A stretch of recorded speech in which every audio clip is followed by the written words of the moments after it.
Hello, everyone. I'm pleased to welcome you to Curious K Podcast. My name is Kolakbo, and I'm your host. We want to say a big thank you to everyone that is listening to the show across the world, and we really appreciate the reviews. If you're joining us for the first time, Curious K Podcast is a show where we meet with amazing startup founders and key players working to make entrepreneurship thrive, not just in Nigeria, but across Africa. This week we're having startup ecosystem leader in Nigeria Tech Ecosystem. I call him Mr. Banks. His name is Bankole Oloruntoba. He's the CEO of the Nigeria Climate Innovation Center (NCIC), which is a World Bank and Federal Innovation Center. He has a deep background in innovation management and investment. He is also the Honorary Consul of Finland, Nigeria, and interestingly, is the first youngest individual to occupy such a position in Finland. In Finland Embassy since its creation in 2012 in Nigeria and West Africa. In 2014, Bankole founded a network of Incubators and Innovators in Nigeria called Nine, and he was also the founding manager of Enspire.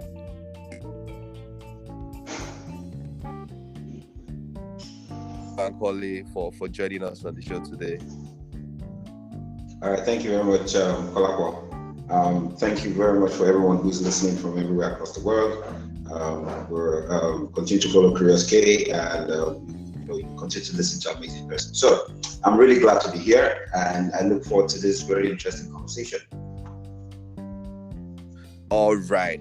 Yeah, thank you once again for joining us. So I would like to start with your work at NCIC. Can you just give a background to what you're doing? What you're doing at the National Climate Innovation Center? What is driving your effort, and what are your goals for leading this kind of organization in Nigeria? Okay, thank you. So the NCIC is called the Nigeria Climate Innovation Center, and it's part of a network of other CICs across. Well, the NCIC is called the Nigerian Climate Innovation Center, and is based in the Lagos, in the Pan-Atlantic University campus. In Lagos State, that's the Aja campus, where you find the prestigious LBS. The NCIC is part of a network of other CICs across emerging markets and developing countries. So you find the first one ever was based in Kenya, and then you have Kenya, Ghana, Ethiopia, South Africa. I think one is in Morocco, Nepal, and Vietnam. And these different CICs all are tasked on the same thing. One, to develop the ecosystem on the growth of a green economy in each of their countries. Two, to facilitate the growth of ventures, either through innovation or SME driven, around building a better of service providers or businesses and solutions that can scale within the country. And also three, to be able to support other levels of infrastructure around the growth of green economy. So keep all these things around. This basically for us is focused on about three major, strategy objectives. Venture building is one of them. Anchoring the ecosystem is another. Facilitating foreign direct investment around green investments into the country, is about the three major strategy objectives that we have for the NCIC. So my job constantly, first of all, was to set up the NCIC, which we have. Also to recruit a very brilliant, marvelous team, mentor these teams, guide them, help them understand how the green economy works. And also begin to create, programs and projects that can, first of all, keep the center alive, and at the same time help to achieve all the different objectives that has been set for the center. So one, staying sustainable, and profitable, if you want to use that word, so that we don't go around begging for money every day, is one thing. Because again, the NCIC is sort of a bit different from other CICs, whereby the initial, setup grant or, that was needed for the NCIC was used for the technical side of the NCIC. And so all levels of investment grants, again, you have to find it as the CEO. So, building my team, thinking around the strategy part of the NCIC, managing partnerships, also looking at the different products that we're supposed to sell within the NCIC. By these products now, I mean services. Within the NCIC, we do, partnerships on different level, research-related partnerships. We've done a few research or studies for organizations such as the UNDP, All On. Also, we are doing a program also, around with All On around venture building. So we do, studies in that light. We also do project implementation partnerships. We do, incubation programs. So currently with the All On group, All On is a Shell Impact Investment company. We run the incubation, the early stage incubation venture development program in partnership with All On. That has been going on for about 3 years now, and we are moving on to the 4th year, which is sort of like the final year. And also we run a couple of circular economy programs around project implementation partner. We partner with the Dutch government on setting up on creating the first circular economy hackathon in Nigeria.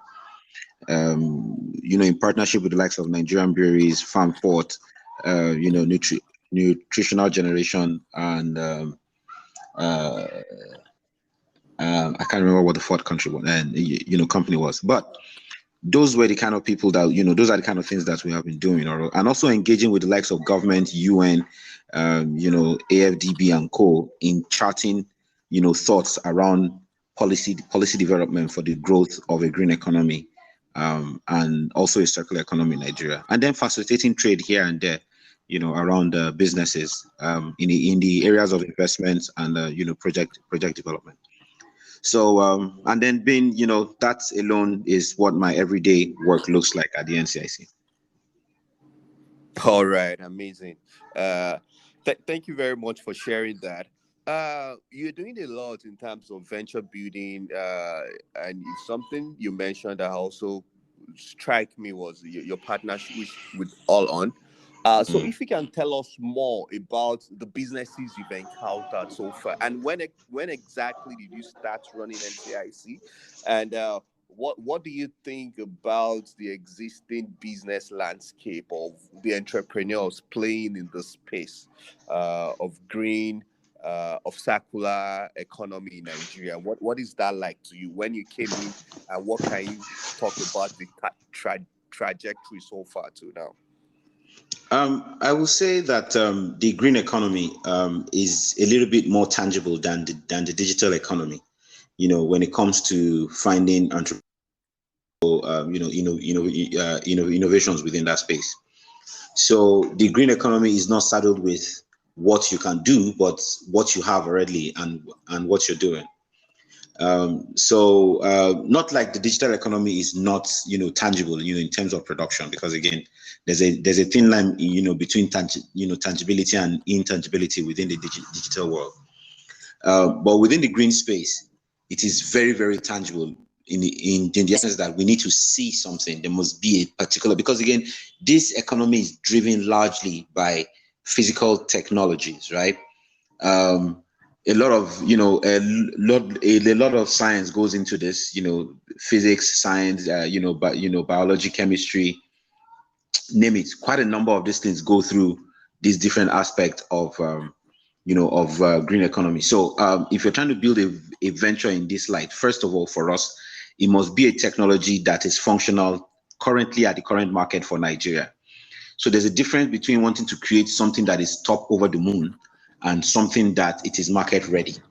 So we don't face some of the challenges we faced at the earlier time of the digital innovation ecosystem, when people just wanted to build things that the market were not ready for.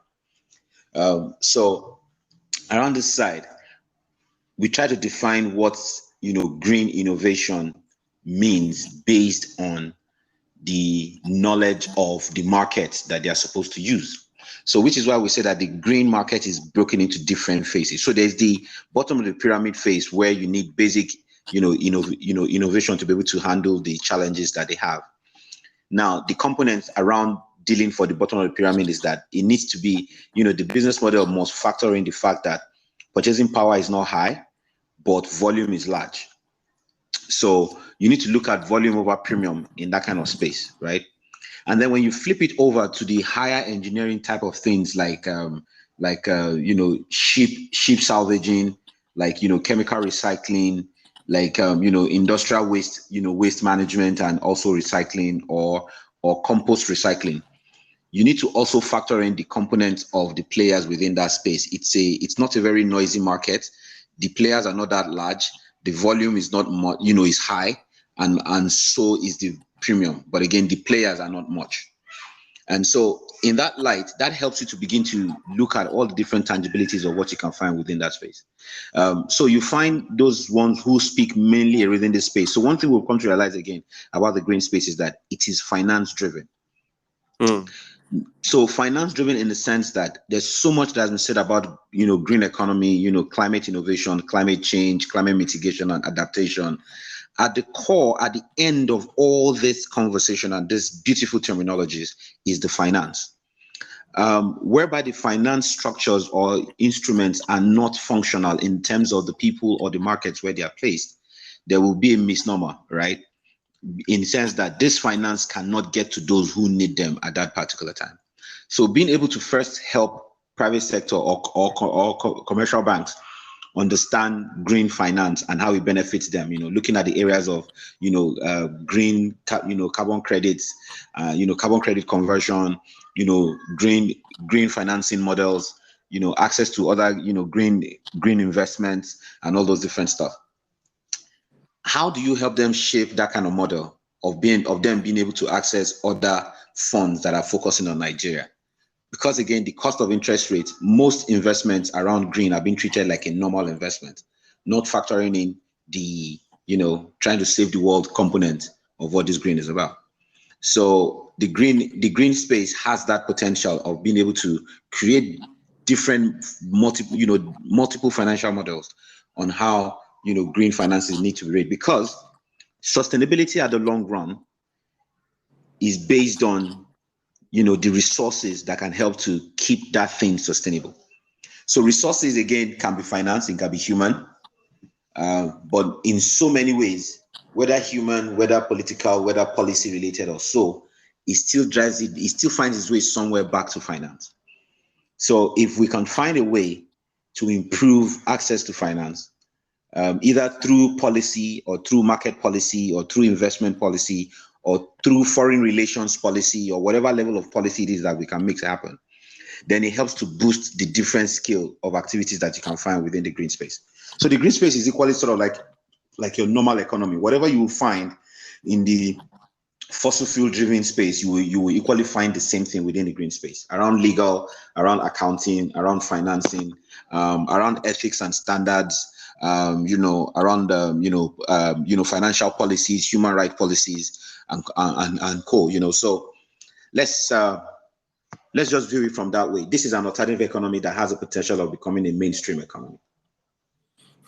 So can the green economy, can the word be used interchangeably with circular economy? Or is there like a difference when using those words? So for our listeners to just understand these terms, if you can just shed light into that word, circular and green. So circular and green are sort of intertwined in such a way because, again, circular is a subset of green.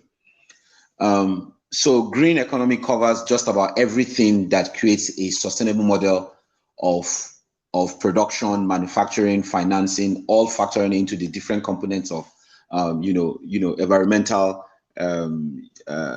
strategy, to create a better place that we live. While circular economy talks about just the recycling side of things that create a circular zero waste model around how things are being done. So there are things around energy. There are some energies that are not waste generated. These ones are directly from the sun, solar. So you cannot call solar a recycled energy. It is a renewable energy, right? Yeah. Right. So solar is classified under renewable energy, right? Renewable energy is classified under green economy. That's one. Hydrogen is also there. Hydrogen is equally a clean tech, but cannot be put under, can either be a recycled one or can be a renewable one, right? So it is a clean tech.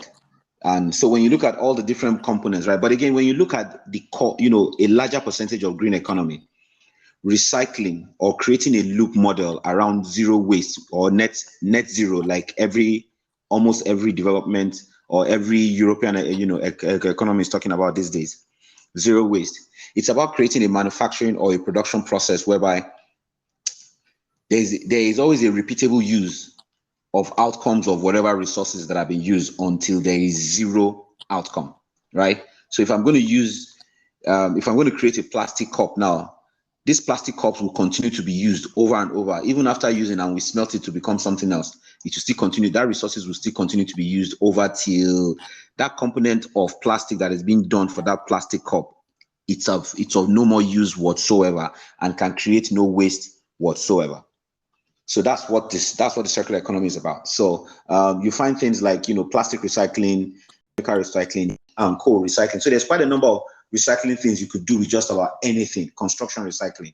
We have not done human recycling yet, but I'm sure somebody will come up with something. So these are all the components of the whole, of circular economy, which is a subset of the green economy. So when we use green economy as a total, combination. So if you say green finance, it's supposed to cover everything that is sustainable, right? Okay. So that's how it's supposed to look like. Wow. And you mentioned something about plastic recycling. And I think recently, I think the European Union, there was a policy that they are banning all plastic, maybe one-time use plastic materials in the European Union. And if you look at Nigeria, for example, there is no time you step out of the street that you don't see plastic littered on the street, nylon bags. I mean, this is a whole lot of opportunity for entrepreneurs. So, why do you think we don't have enough entrepreneurs or businesses playing in this space? And at what point do you think our economy or our policies can evolve to the point where we have those kind of policies that restrict plastic, one-time use of plastic, And there was something that we probably have more plastic in the ocean. Maybe in some years down the line, we have more plastic in the ocean even than the fish in the ocean, which is a big challenge, for human, for consumption, because when you eat fish, the fish, they've consumed plastic. We are also consuming it. So I'd just like you to talk about, these opportunities that we have, and what can people do? What are maybe some salient opportunities people are not looking at? And what do you think is the best way they can take advantage of this in terms of being a player in the green economy? So that within our own perspective, right, as a nation, or I would say that the country itself is doing its best, to be able to create a process, backed by better policy, and also on how the green economy can take, is that there are some laws that are backing or the actions that you find a few recyclers, doing for those who are actively playing within the space, and some other factors, around infrastructure, payments, finance, co also, within that. And so there are many things that is really sort of a slow adoption, and then there's the behavior things also attached to it. So this is a multi-sided or rather challenge that is enabling us to achieve kind of benchmark that other European countries have set. So from that angle, right? So first of all, let's look at it from a behavior. How do we all see plastic currently? Everybody sees plastic as, well, use and dump, waste. So recycling and use recycle kind of model. Everybody across the board. Everybody just wants to produce, pure water and just throw it. Our numbers are very large. We are largely, if you look at our level of education or our level of or exposure in one way or the other about global activities is also not that high, right? If you look at the mass number of pyramid, by bottom of the pyramid now, I mean those ones who possibly have 6 or a secondary school certification and a little bit of that university level, not playing around that space. And so what you find here is that the attitude to green as a whole is not encouraged. So let's not take it from a government, from a government perspective also, because again, government is made of human beings, right? So if we want to do comparisons and do benchmarks, let's look at these ramifications and all of these, models of creating new fields. You're still facing the same challenges of plastic, right? Look at the dimension and the matrix of each of them have similar challenges. Like Brazil is doing a lot when it comes to plastic and recycling. Brazil is still facing a lot when it comes to plastic and recycling. Because as long as there are slums and there are favelas, like they call them within the Brazilian side, you will always have this kind of issue and health related and also, attitude over some certain things. If you flip Nigeria, India, you look at Mexico, these are the kind of countries that you can relate with each other because we all have similarities. The components of Nigeria, compare it with now Norway, coal can be implemented, and you will not be motivated to want to even do more. So, same Norway, right? Regions have a high interest or high interest from at a very basic child level.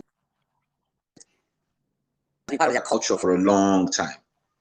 And even in their verse, as a country of 200 people with about 1,000 tribes and cultures around it. So again, factor. That is not an excuse, but again, we need to drag in, culture.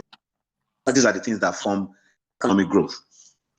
And then if you flip that to a country like China, right? China has the numbers, China has the laws, which many times people say China is very entrepreneurial, just like Nigerians are very entrepreneurial. So this is my, after looking at all this, right?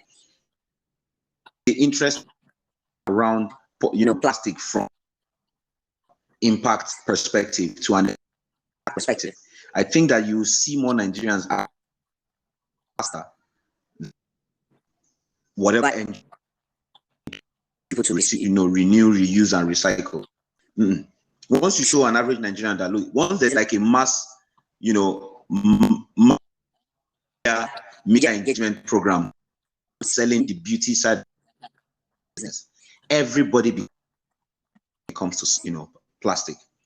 Now, it will now force people to go out of their way to want to mop up because water within, they can clear the plastic, they can sell it quickly without having anybody anything. Now, this is the part where LOMA or LASLA, which is the Lagos State, Water Authority comes now. If that, hey, we have an opening, if you can apply for permission to clear at no cost. If you have the engine, clear the water and then market. What I'm trying to say here is that we need to have a different view about how to solve green sector. So we don't look at it from that aspect of government has to do everything. Government can create an enabling law, but again, our government can make it as open as possible for play. Like there is something that the government did called the Extended Users Responsibility Program, policy framework. Sorry, and this that every related like plastic or that is being, whoever produces it is responsible to how it is being disposed after consumption. Post-consumption of liable to it. So that's Coca-Cola is going out to develop a model to be able to mop up all plastics that they can lay their hands to. Coca-Cola went ahead to go and build metric ton plastic recycling center somewhere in Abeokuta. There is an association called FIBRA, Food and Beverage,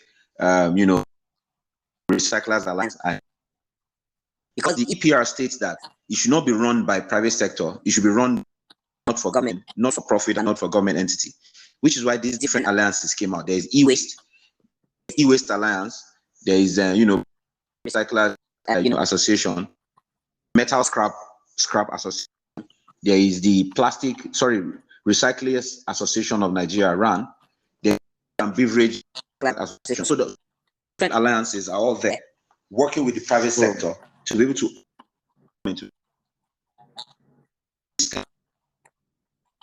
Now, when they're making this thing, we also have to factor in who is going to bear the cost for all these things. And European, many of us are trying to compare Nigeria to a vending machine that collects plastics and paper. Mind you, Norway that have developed a model for their small, Nordic country based on snow and the issues that they have that can keep them another 100 years if none of them work, right? We have been plagued with lots of challenges right from when we're being colonized and have even up to now. There's more that meets most African, economic issues than we can see, from our glaring eye, which is where international politics and all those different nonsense comes in. But they always say, bring a certain number of plastics, we will on the spot. This is being run by government. High level accountability and transparency in a country like that. Right. And all of us sort of that that angle in the to play. So around trying to create a mainstream policy to drive green beyond law and people jumping at has been set down. How does it affect all the existing market? People lose their jobs, will it lead or that so I think that little with all the player, collaborating and harmonizing knowledge and also building capacity. I think in another 10 years, as it is, a major stride when it comes to green economy. All right, thank you for that. You gave quite a number of examples about Norway. I would also like to talk about Finland, because I know as your role as the Honorary Consul of Finland to Nigeria, and they have one of the advanced circular economy in the world. Do you think there are lessons we can learn? Maybe our entrepreneurs can learn from their ecosystem, or what do you think is unique? I mean, some value lessons that you think we can pick based on your interactions so far, with the government and the businesses there in Finland, especially. Again, for Finland, as you may be aware, I'm the Honorary Consul, which being the Honorary Consul is that gap between Finnish economy and Nigerian economy, from both from a economic and political point of view.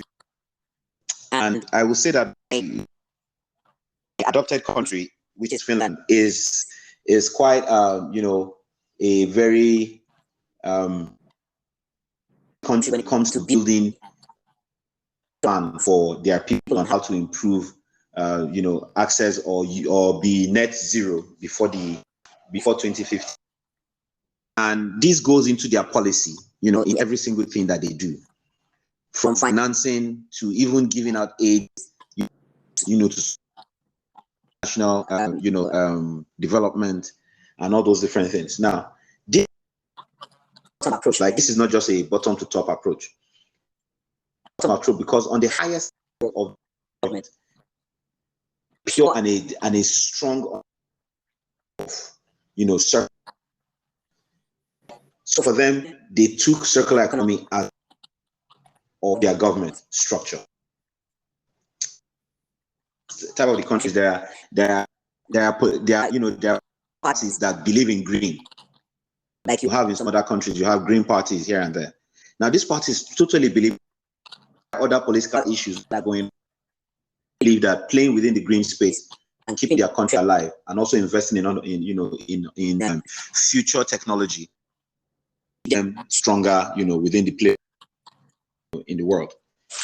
So for Finnish economy, I see that they are very within the climate, within the circular economy, because the loop method that they have been across the world on how to structural circular economy in your country.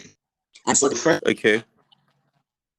loop model was what we took out first. So that loop model tells you that you can keep reusing through different models, right? Looking at manufacturing as a sector. Manufacturing and finance as two of the most critical, while again government that foundation. So with government at the line, create policies, because it's the top of, the truth is there is an accountability policy, and all those. It's not just in a short of 4 years or 3 years. Things that have been happening over tens of years ago, ever since grouped and reclaim back its rights as a sovereign country. Again, if you flip that around, not really so over here. So, but again, when we look at what the Finnish government is doing, setting or rather council, they have to make sure that the council is very much ingrained when it came to, when it comes to circular economy related activities and also green related. For them, also fuels the core strategy of what their country would like to achieve, or this government, Finnish government would like to achieve. And so when you see that happen, that a country that has a model on how strengthen, the different circular economy comes out of their countries, engineering, which are too critical.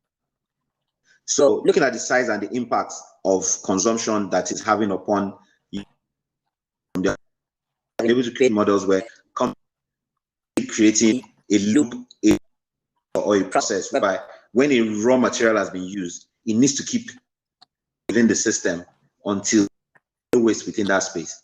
And when finance is also raised for long-term investment, it must focus on innovations that are green in nature, from energy, circular can form energy, can form energy, any other thing can form energy, right? Also looking at all parts of infrastructure, around food, as well as even fashion, on that aspect. But the most interesting thing to me is that whole top to bottom understanding of what. Definitely there'll be people who say, that's just another. When you look at all that, again, government has invested quite a lot in the economy. The FDB's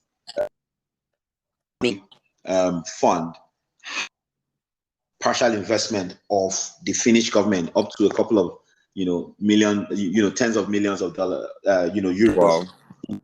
Amazing. 20 or so, 20 that goes into that same fund. So for the Finnish government, they try to look at institutional approach to things, and how, things can be grown. If we had a more structured economic policy or a green agency or a commission that is focused on green, or an agency that is focused on green in this country, looking at all the ramifications of green economy, then we have of being able to engage those who are interested in any country. So this doesn't take away the powers of environmental ministry or power ministry, but rather this green agency should be looking at the all the different laws and regulations that have been done around green, and who is playing within that space. It really don't have anything to push for the green for the green in this country. So these are the kind of things that that we can learn from the Finnish government.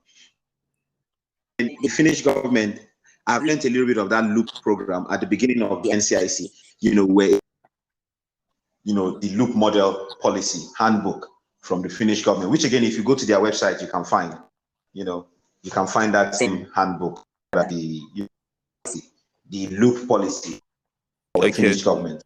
So I enjoy that. If anybody else can find it, Finnish model, you can see all the different interests that you can see. The Finnish government has got an innovation called Citra, right? And Citra is focused on investing in futuristic and also futuristic technologies. Again, that's the quality from the top to bottom up. we don't have to be the first financiers, but we can always co-finance anything that is going to improve the future. Now, if you understand government also, you will know that the Finnish economy is very strong in innovation and technology. Innovation, that economy, that government is very strong. Finland, Nokia, and Nokia, the phone, also into telephony, into data, into infrastructure, communication infrastructure, communications, and other forms of innovation playing within that space. And again, power generates a lot out of these things, right? How many of these things affect the environment? Looking at that, and when you look at futuristic also, Finland is very strong when it comes to 5G, right? They were who also helped us, get the Wi-Fi and also strengthen Wi-Fi. The Finnish country, Finland very achievement, but they have gone when it comes to technology. And also we see Nigeria that is because this sort of partnership, right? You see what is happening in Nigeria currently is that we are building technology and knowledge and innovation based on how functional it is for our country, not because another country is building. So that's the first line of innovation. Look, it is beneficial for your, and then you all for for the terrain, for the people and culture where you're in, and then you focus your innovation towards that line. So that that connect between the.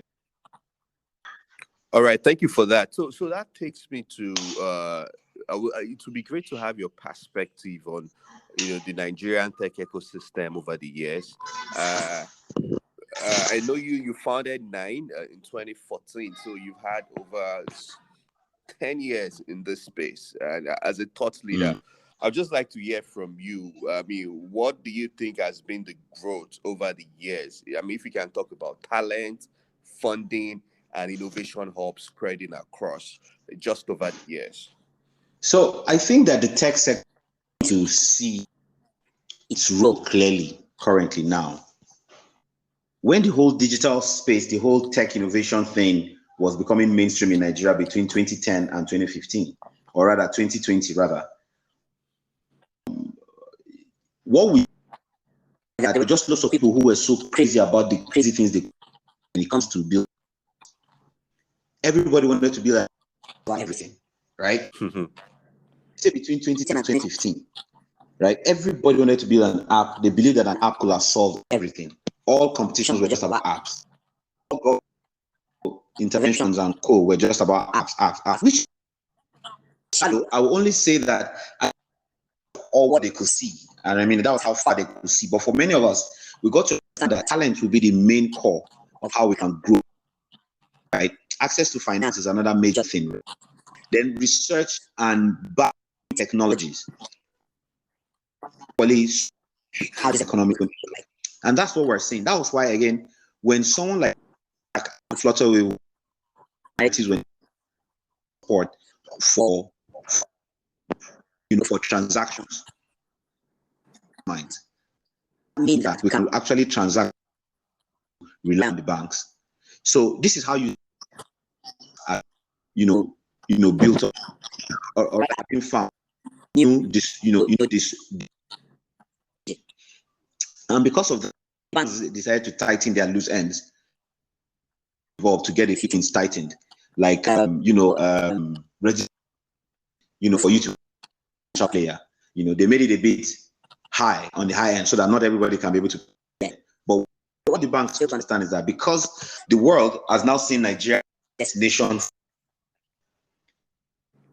tech player that has quite a number and will find an investor faster to be able to pay that 25 billion or billion that they have for can understand.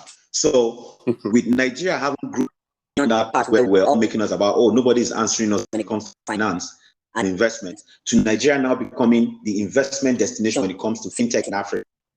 I think that we have moved forward. So at this point, we are slowly getting closer to India skill set. So in the past 10 years, if you look at Silicon Valley, And Indians and Chinese, a group of people who have understood that skill set will lift them out of faster than even building apps and prototypes. Because when you build when you improve the number of people who develop technology, not just apps now, when you improve the number of people skill set, they'll go ahead to, there'll be a ripple effect, new skill set, and they can go ahead even much more and get finance. Because again, a few of them will move product to finance, and that's where you begin to see the likes of E and Co.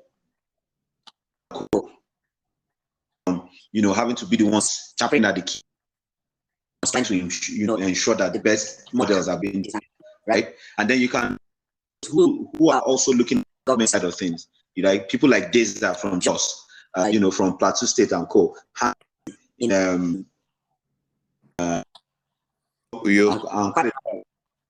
Also looking at the government side of things to be able to help the government understand, ensure that look, I can Plateau State is going there. In the next 10 years, if they allow Deza do the Plateau State will become that Silicon Plateau that I've been talking about, because there are lots of kids in Plateau State who are providing freelance services across, but you will not hear noise about them because, again, Plateau is a small town to live. So again, you see many of them are based in Plateau. Life in Plateau is easy. Cost of living is low, but they're providing services Port Harcourt, in South Africa, in US, in UK. Lots of services to lots of people, and they don't have to leave Plateau State. Why that kind of access to foreign finance will help to improve the lives of people and standard of living over there. So we should look at from many areas. I think that between 2010 and now, I think Nigeria has moved a lot, because look at the figures of investment, you see that Nigeria so far contribute, how much? I think 30% or so of level of investment that's been happening across. And so that shows you that a lot of interest in the Nigerian, not just because of the skill set of the consumerism, because again, the Nigerian economy is consumer centered, meaning we are interested in purchasing than even producing. Produce. You see, lots of people are really interested in coming to because of that size. So I think that the Nigerian, startup community has also understood now that, but it's really been able to integrate system and then disrupting that system. Now that's how you make money out of the Nigerian tech sector. So you see the one are focusing on health insurance to buy off the microfinance bank because they want to provide a digital banking for new generation bankers like Kuda Bank, like Kuda, like V Bank, and Piggy Vest. Many of them, if you look at the bank, they have microfinance. A billionaire or $2 billion, like $5 million, $3 billion. So imagine if someone gives them an investment of $10 million, what do they would do? Back end, and then they continue to improve on that policy and different infrastructure we need to have around, because these guys are no more tech companies; they are now becoming a technology company. So again, they are to that covers financial company as well as tech. Is really moving forward. We'll see in the next 10 a large number, a growing number, or an increasing at a rate number of developers, and also within every line. And the role of AI and IoT will mainstream. Yeah. All right, thank you for that. So I would just like to talk. I would like to talk more about talent. Like, how can we ramp up talent development? People with technical skills. And I would also like to know: are you not worried that most of these investments are from international investors. Why don't we have more local investors playing in this space? Is that not worrisome that we don't have local people that are more active in the space? Because if all these investment are coming from Europe, US, Asia, I mean, by the time we sell out, I mean, it's not like it's still our own, because some of these companies end up having their headquarters outside Nigeria. Is that not worrisome? What do you think can be done about that to improve that perspective? And I would also like you to talk more about how we can, advance talent development pipeline generally. Okay, so take that issue of, I mean, bros, if we don't have, how do we own?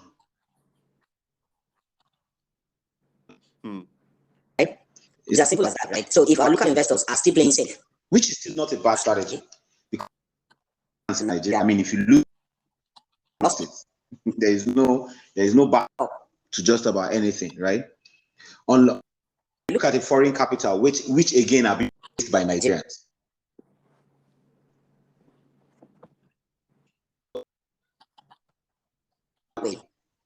If our own local economy is not strong enough to be able to lift our investments, what do our local investors do? They need to partner with foreign investors to bet. So those funds, they can grow in strength, and then in the long term, solely in Nigerian businesses. In the world is a global village. Why do you want to be the one to own everything and raise finance from just about anywhere of anybody who is ready to do that? So, which is why you see Nigerian investors rely on to get access to investors across the globe, right? And investors across the globe are looking for new uncharted territory and also bear the cost because they have enough, for them to play, which is enough for us to do. In currently, nobody stage incubation grant, so that in case they fail, let's just be giving them $10K every year in case they fail. But look at everybody who are funded and see where their finance is coming from. One extra foreign finance that helps them to of that fund, right? So gives our $1,000, only $8 per year. Now all one is putting that full that within that 8 will make a lot of sense is to be able to graduate the bigger picture of a $100,000 investment. This needs a little bit of time. It's not just a one-off. You take it today and then tomorrow in 3 days' time, you can come and compete with the 100K stock. It's going to help you build your business. So managing the 10K is something totally different. And so all the different gaps when it comes to finance, you will not blame Nigerian investors. They need to hedge their fund. That when they have a foreign investor also as a co-financer, it makes their life very, very easy. So I think that there's nothing wrong in what is happening now across the world. I think that it just acts. This is what we have found ourselves. And I think that our own private investors are also being smart. They can't just put all their investment into this place, right? No, likely not going to be insurance, insuring the $1 million that they're on success insurance. How do you find that? But again, you go to Europe, you go to US, start something very small. Because the standard of living and access to finance as in that side of labor. Someone starts a program, $1 million, and then 3 months later tells you that he has gone. The guy is good, you cannot touch him. He's part of the clauses of the investor. Nobody's going to kill you. Nobody's going to go and piece your body somewhere or shoot you in the head. So ask yourself, right? What is the real cost of investment? Our laws and regulations also doesn't support or back people who have invested up to a certain amount. The Nigerian Deposit Insurance Corporation, how does non-bank investment, right? African Guarantee Fund or whatever funds we have, how do they look at local investment? These are some other things you need to look at.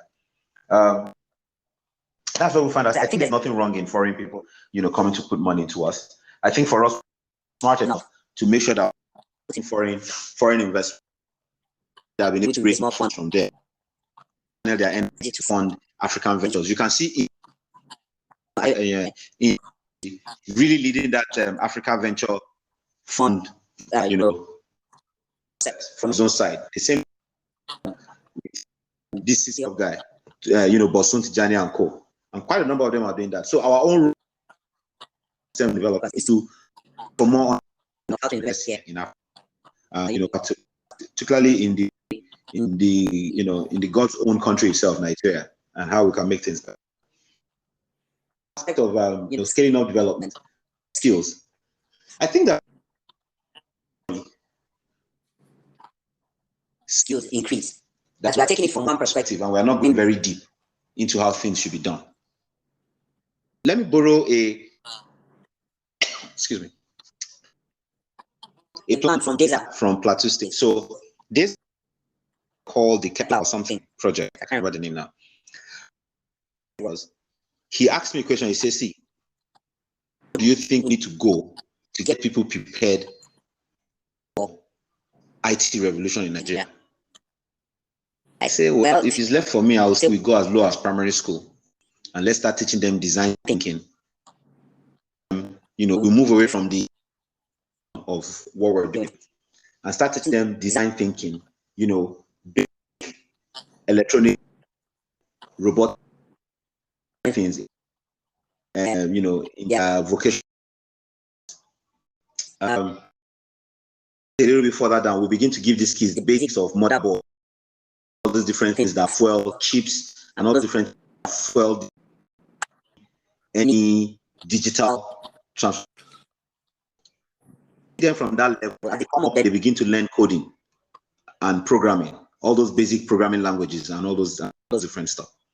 So for me, it was where we should start from. But again, DESA decided to take it from secondary school and say, see, what if we have a secondary school, component? And from when you enter just one, you begin to teach of all these things that you have said up to when you enter secondary university. So that by the time you are to university, skill set, the digital skill set that if you like, you go and read your basic law. It doesn't shake anybody. You can go and read your medicine, but you have an understanding of Python, of Java. You have all these different backend. You can choose whatever program you want to play with. You have these basic skills so that when things like building website or building an app, building all these things is already taken care of. If you want to be the guy that repairs, that remodel, that refurbish, equipment, down that line. So you see that you are creating without even having to create, right? These things from people who have finished university that their mindset are already done. Make money. They're not ready to listen to anything. That will not work. These people are already the sweetest and the more creative way to make sitting behind the desk. That's why you see a large number of them will hook up to reality TV shows, will go for reality competitions or all those different competitions because they know head forward for like 30 days, 90 days, I'll be free, I can star, I can become a billionaire, I can become this. If you look at all those other countries that all of us have been trying to compare, if you look at the curriculum on technology development, it goes all the way to education. And they promote things like design thinking, quantitative analysis, management. What does it mean? No, what's that stupid thing in some Nigerian Fortran and computer science courses. Nobody's teaching you that nonsense anymore. In fact, you can even class, you must be good at mathematics. Like mathematics is critical skills, very, very critical. Mathematics is critical. Then you can begin to start doing data management, add Python to it, to be able to analyze infographics, able to represent the data. So at the end, if we take capacity building or this skill development, a plan and say for a plan, you have a 10-year plan to be able to build capacity Nigeria. I won't start from university people. Don't forget about them. They can catch up with me. It's none of my business. I'll leave everybody else to be dealing with them. I'll focus on primary schools, right? Primary schools. I'll focus in local languages teaching. Now, I'd rather teach basic programming and design things. Also, English. If you ask, that's how I'm going to run it. I'm going to teach in Igbo, basic programming in Igbo language. That boy that you think is very dumb, that works in the village, that can put up, that can fabricate car and all those things. That guy is not stupid now. It's just that we're not using the right tools to teach him. Programming in our local languages. Now, tell me, how does a Japanese that does not speak English become a master hacker that an English speaking don't teach this stuff in English? They don't.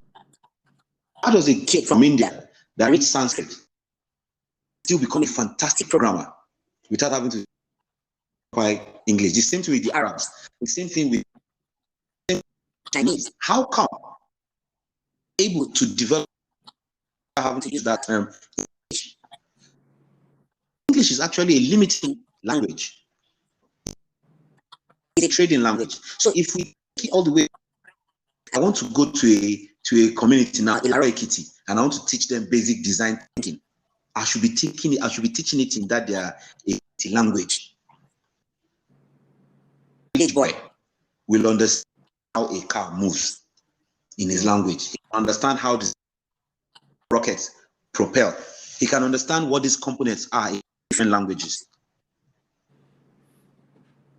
This is, for me, the best way. If we're going to develop a 20-year plan of scaling digital skills in Nigeria, this is how we should do it. You see these secondary school guys, these university guys, they will find a way to enter one hub or do some online courses, and they will learn basic. They are not our priority. Our priority, primary, we need to simplify that curriculum to as playful as nothing. We all see it as a tool to just do toys and show you that, hey, Lego is toy. But you see, they call Lego Serious Play, where they use Lego to do things for robotics. Yeah. Exactly. So you can gamify knowledge. You can, knowledge doesn't have to be read, do exam. For instance, I like the school where my kids are going to. They don't do exam. They don't do what they call radio according to who is the first, who is the second. Because that, my French, it doesn't. There are lots of kids who came out from primary who are very fantastic. Secondary school, they are very fantastic. University, they are very fantastic. But when you judge by the terms of social growth and success, you cannot connect them. Their mind is wired towards academic, and they, to excel. Any perspective, they will have been super successful when someone helps them to see that your academic mind can equally be a mind. Because if you look at these other countries, you have lots of academics who are equally the progenitor of some level we hear about.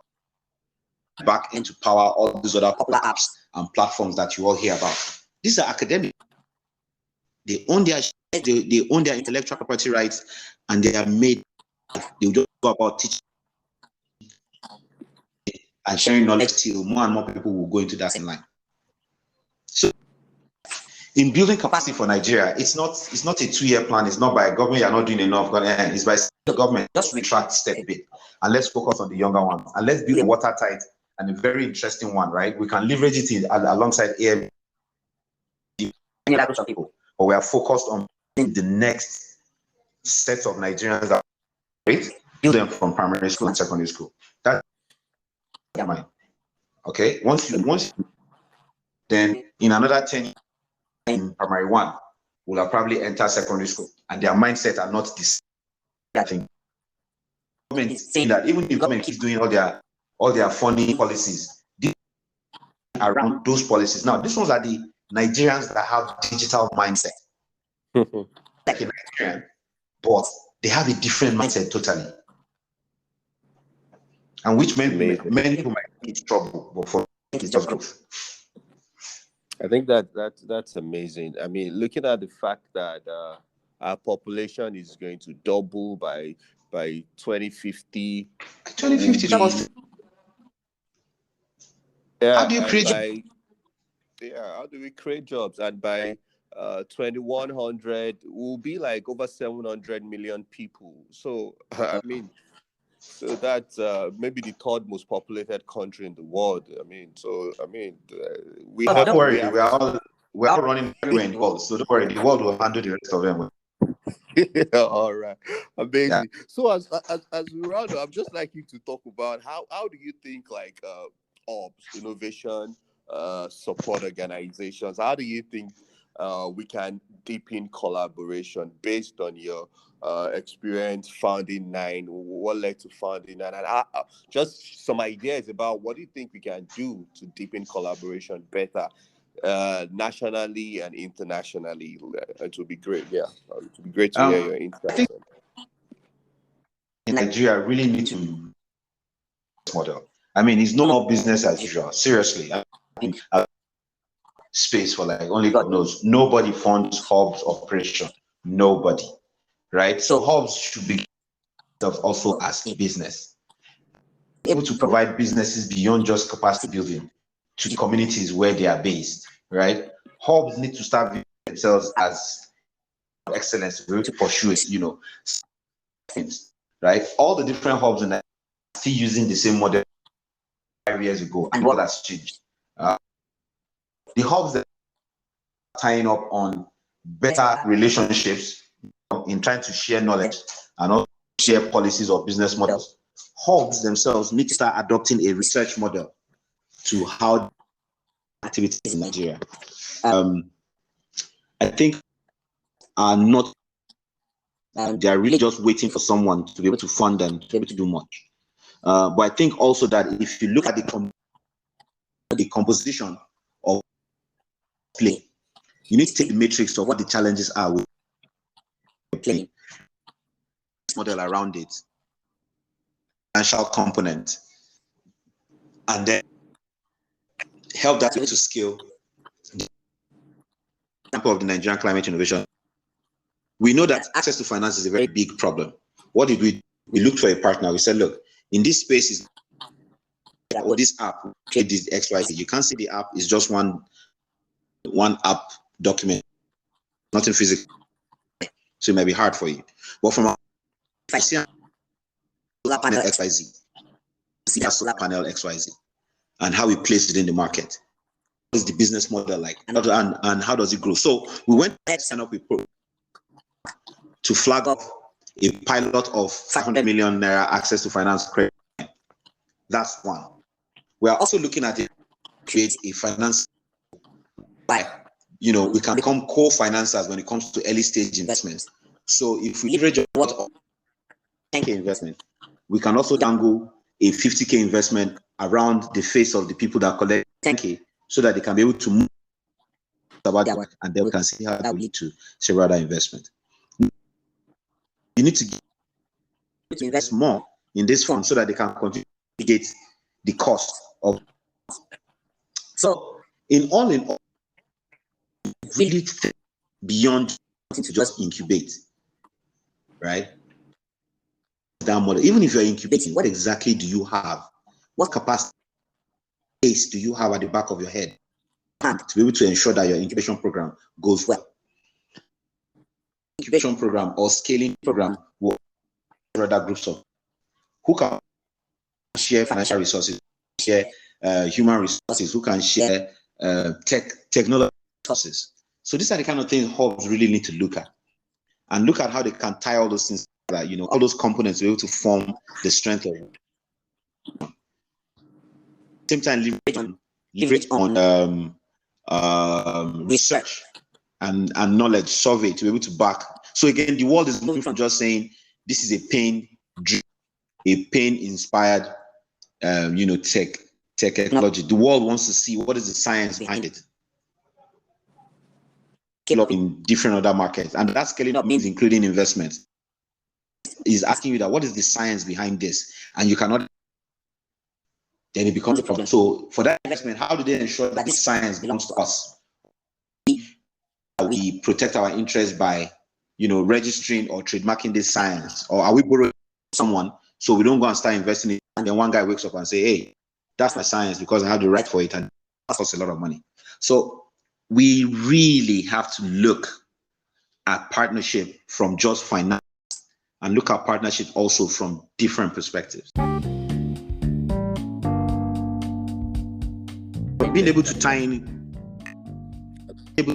partnerships, all sides to global, to tie in local partnership as possible.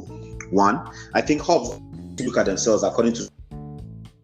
So if a hub in Abuja now wants to run a project that they think can benefit up to 1,000 people, why can't you sign up partners across Nigeria to have a number, and then you carry your own strength and the strength of the people that you're working to push for a funding of that kind of 10,000 project, right? But nobody is trying to sign up local partnership. Everybody's looking for partnership. I want local partners come up together and form a project. It will help them have access to finance, having to want to do all these things by themselves. And this again is what can strengthen foreign partnerships. So I'll leave it at that. All right. Yeah, thank you very much, Mr. Bankole, for your time on the show. I mean, it's been an exciting and insightful conversation. Thank you very much for joining us today. You're welcome. Yeah. So that's Mr. Bankole Oloruntoba. Thank you so much for listening to this episode, and please kindly recommend the show to your friends and subscribe to the show wherever you listen or you get your podcast from. And you can also connect with us by writing to curiouscapepodcast@gmail.com. See you next time.